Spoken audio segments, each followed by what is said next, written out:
Hey there, Internet. It's me, Broken Terrain, and I've got a fun video for you today. It's a daddy-daughter diorama team-up. For Father's Day, my daughter created this amazing little Mushman in her ceramics class, and when she gave it to me for Father's Day, I just knew I had to make a diorama to go with it. So come along and I'll show you what I ended up doing right after the drop.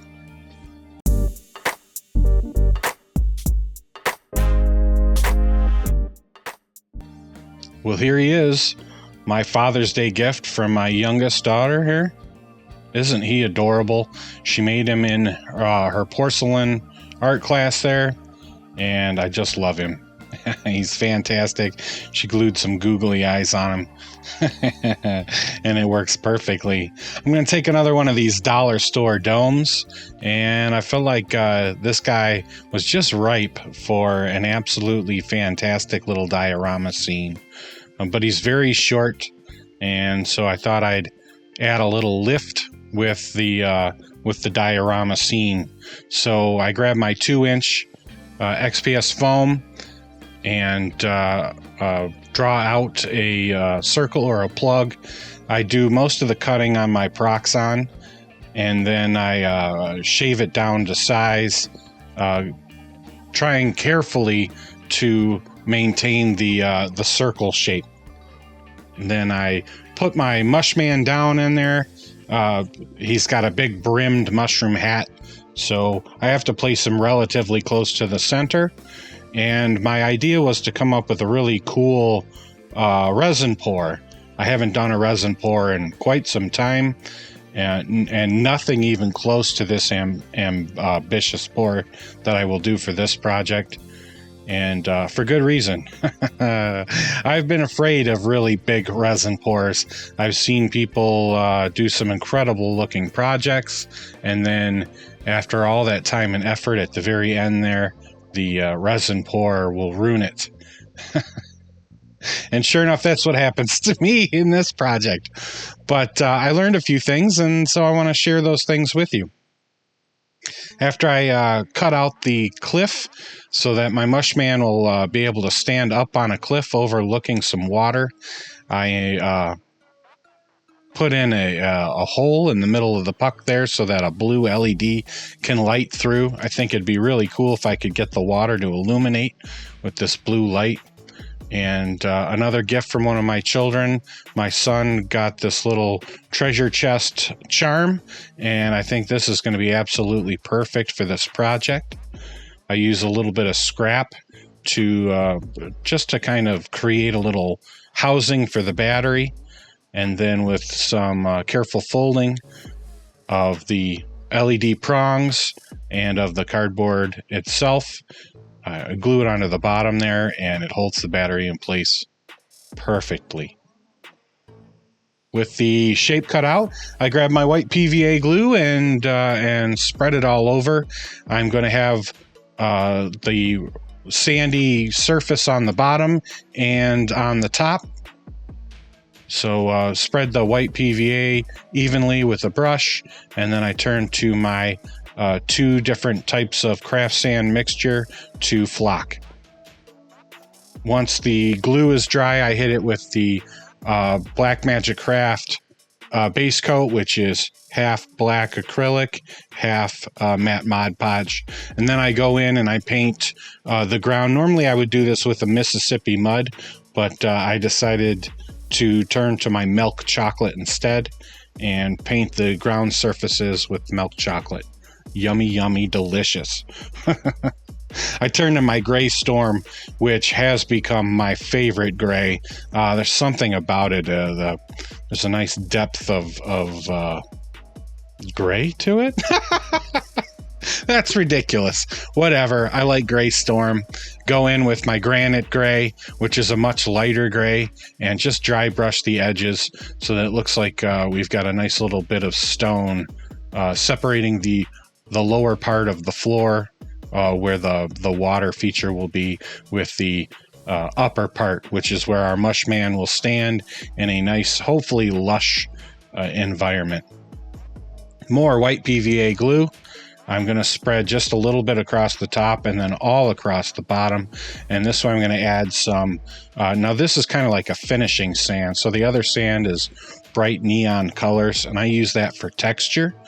This sand here, though, I'm going to use as like a finishing sand. I actually want this sand displayed as is. So more glue, put down, flock with the craft sand, and then more glue, and I'm going to flock the top with the grounded turf that it's become pretty standard for me and my ground covering. And I'm going to have that overlap a little bit with the sandy beach, part of the top of the puck there.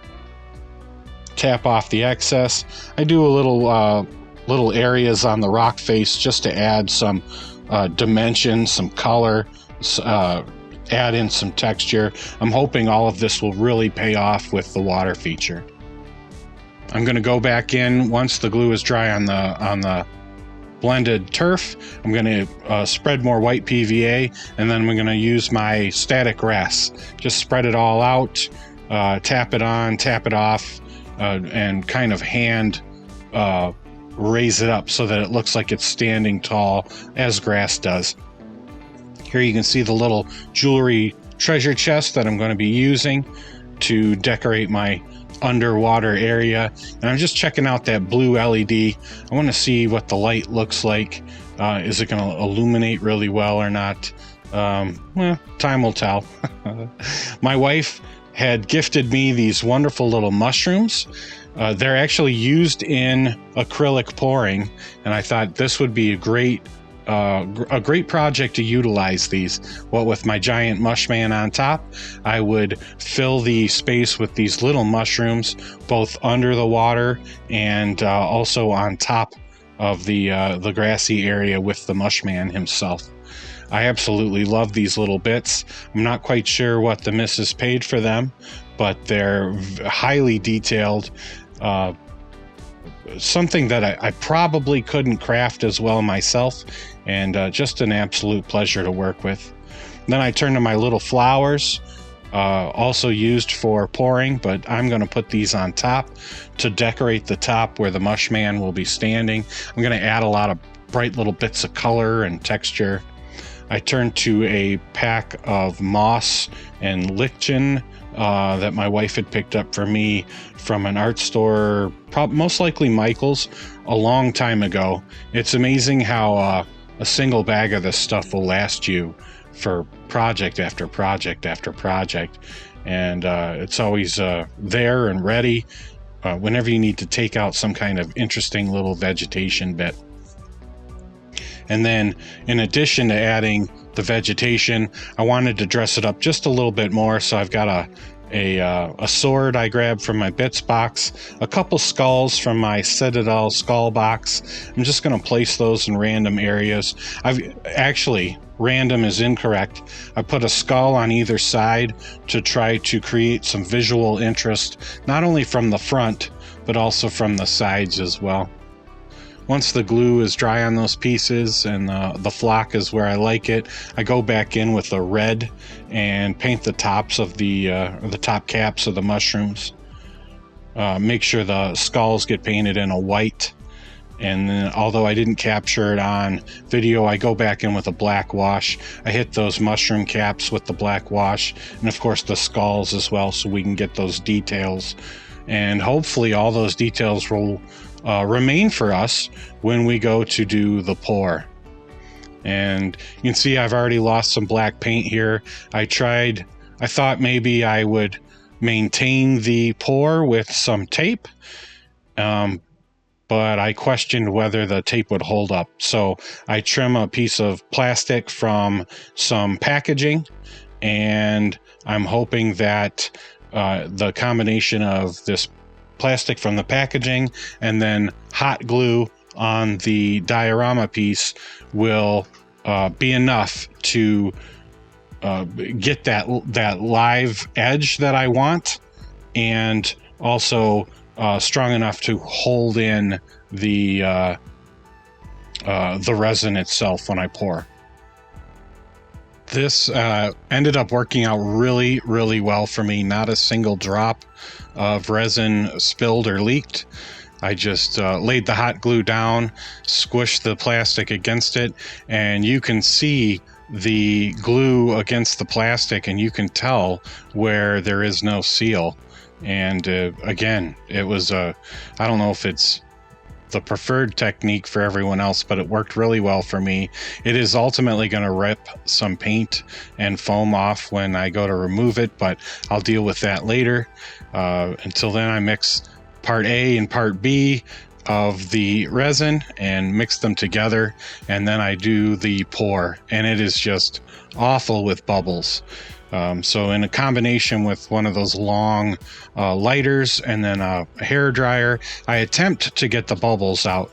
And at one point, I did a really good job and had all the bubbles had disappeared. But during the curing process, at some point, I think, at least this is the explanation my wife came up with. She has much more experience with resin pouring than I do.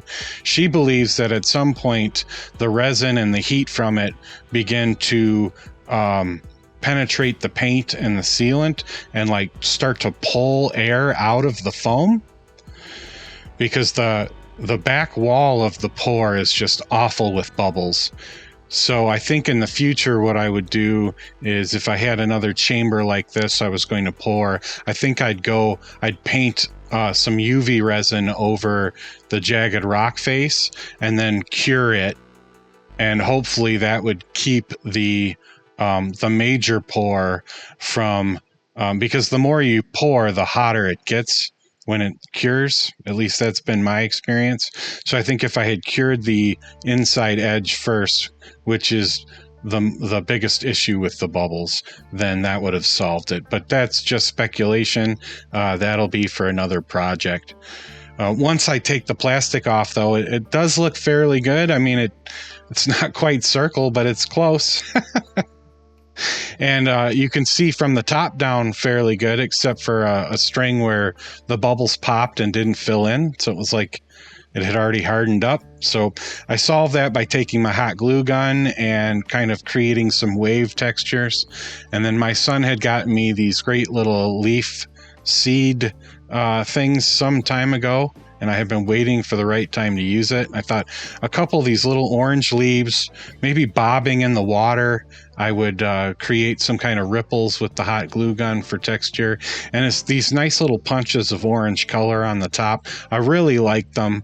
I didn't handle the water feature the best, but it looks like what it's supposed to. A couple of leaves bouncing in the water, and maybe some waves lapping against the shore there. Overall, I like it. I think it's one of these projects where you see it and you're like, no, it kind of failed. But then the more you look at it, the more you find things to like about it. So as much as it wasn't a complete and total success, I wouldn't call this a complete failure either. I learned a lot doing it. Doing a curved live edge was terrifying, and I'm glad that I went ahead and I did it, because in the end, although it didn't work out perfectly, it still did create a nice little piece. And I'm happy to have put to have taken the great little creature that my daughter had created for me for Father's Day, and I created for him a nice little home to live and exist in. And although it's not perfect, it will always have a place in my heart as my first daddy-daughter diorama team up. I really liked it. The dome fits over the pour, which is another worry I had. And it looks pretty good overall. I mean, it's not perfect. There's a spot in the back I missed. I needed to repaint black. But overall, I'm pretty excited. I'm pretty happy with it. The water does light up blue with the LED, although you got to kind of shut these lights off. The water feature is clear in some parts, very bubbly against the wall, but again, that, you're going to learn every time you pour, you'll learn something new. And I've learned that if I have that raw foam edge like that, I am going to have to coat it first before I pour this much resin on it. But overall, I'm pretty happy. I'm excited. I like it. My daughter likes it.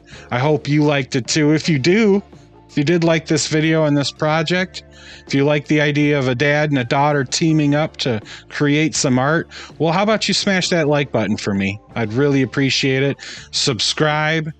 If you want to see more videos, share with family and friends.